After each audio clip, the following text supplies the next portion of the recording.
Cours de physique-chimie niveau seconde, chapitre les transformations physiques. Donc partie modélisation des transformations de la matière et transfert d'énergie.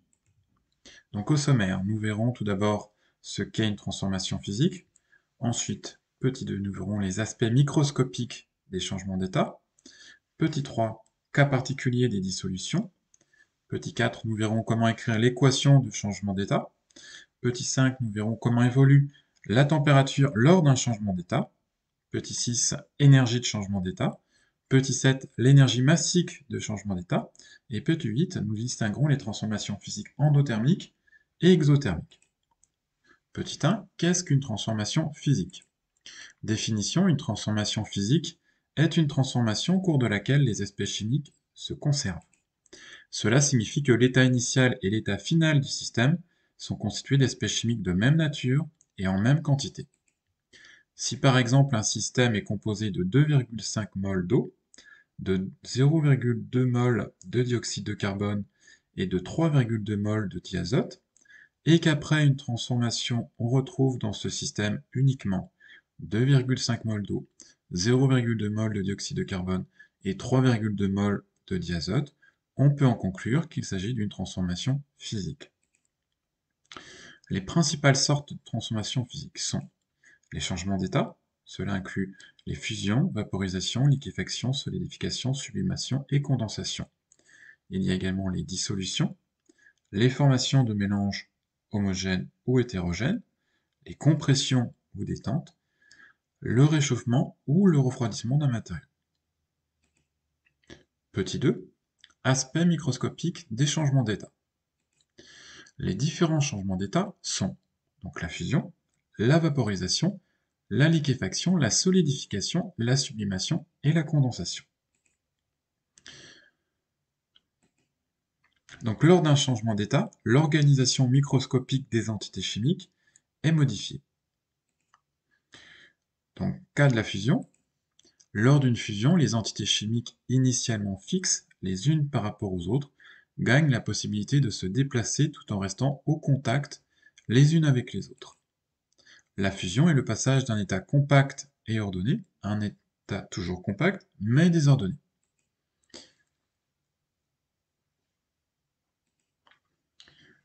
Donc cas de la solidification. Lors d'une solidification, il se produit le phénomène inverse de la fusion. Les entités chimiques se figent et perdent totalement leur mobilité. Cas de la vaporisation. Lors d'une vaporisation, les entités chimiques s'éloignent les unes des autres et cessent d'être en contact les unes avec les autres. La vaporisation est le passage d'un état compact et désordonné à un état dispersé et désordonné. Cas de la liquéfaction. Lors d'une liquéfaction se produit le phénomène inverse. Les entités chimiques libres de se déplacer se rapprochent les unes des autres et retrouvent la contrainte d'un contact permanent avec les autres entités chimiques. Petit 3, cas particulier des dissolutions.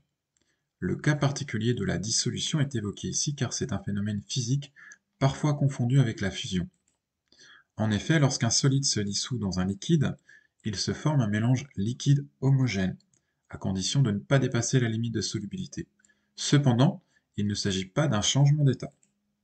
Lors d'une fusion, l'état initial ne comprend qu'un corps pur solide, il ne peut y avoir qu'une seule espèce chimique qui intervienne, la fusion ne peut avoir lieu que si le solide reçoit de l'énergie thermique de la part du milieu extérieur. Lors d'une dissolution, l'état initial comprend un corps solide et un liquide. Il y a toujours au moins deux espèces chimiques qui interviennent. Les entités chimiques solides du solide se dispersent parmi les entités chimiques du liquide. Un échange de chaleur n'est pas indispensable. Petit 4, équation de changement d'état. Un changement d'état peut être représenté de manière symbolique par une équation de changement d'état. Cette équation est notée en précisant l'état physique de l'espèce chimique avant et après le changement d'état. S entre parenthèses pour un solide, L entre parenthèses pour un liquide, et G pour un gaz. L'espèce chimique est représentée par sa formule chimique. Une équation de changement d'état sera donc de la forme, donc formule de l'espèce chimique, dans l'état initial donne formule de l'aspect chimique dans l'état final. Pour une fusion, l'équation sera du type formule de l'aspect chimique S donne formule de l'aspect chimique L. Exemple,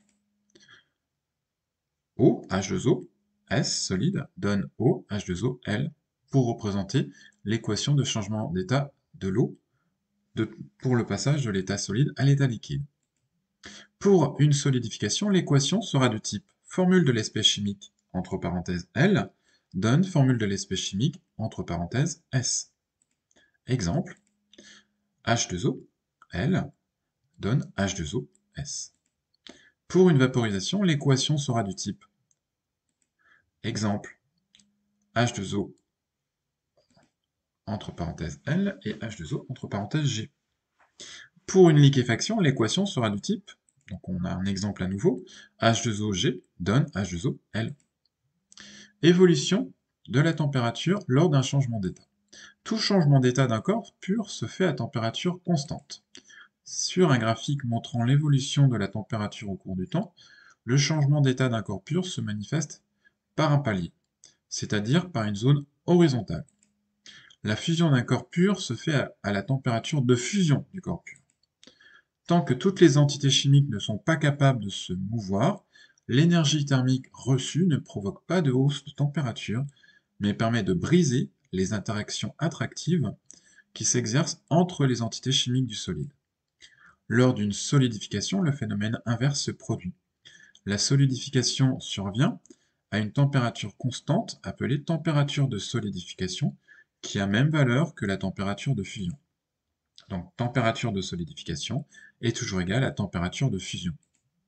Tant qu'il reste des entités chimiques mobiles, l'énergie thermique perdue ne provoque pas de baisse de température, mais rétablit l'immobilité des entités chimiques. La vaporisation d'un corps pur se fait à une température constante, appelée température de vaporisation. Tant que toutes les entités chimiques ne sont pas toutes séparées les unes des autres, l'énergie thermique reçue ne provoque pas de hausse de température, mais permet d'éloigner les entités chimiques du liquide les unes des autres. Lors d'une liquéfaction, le phénomène inverse se produit. La liquéfaction se produit à une température constante appelée température de liquéfaction, qui a même valeur que la température de vaporisation. La température de liquéfaction est égale à la température de vaporisation.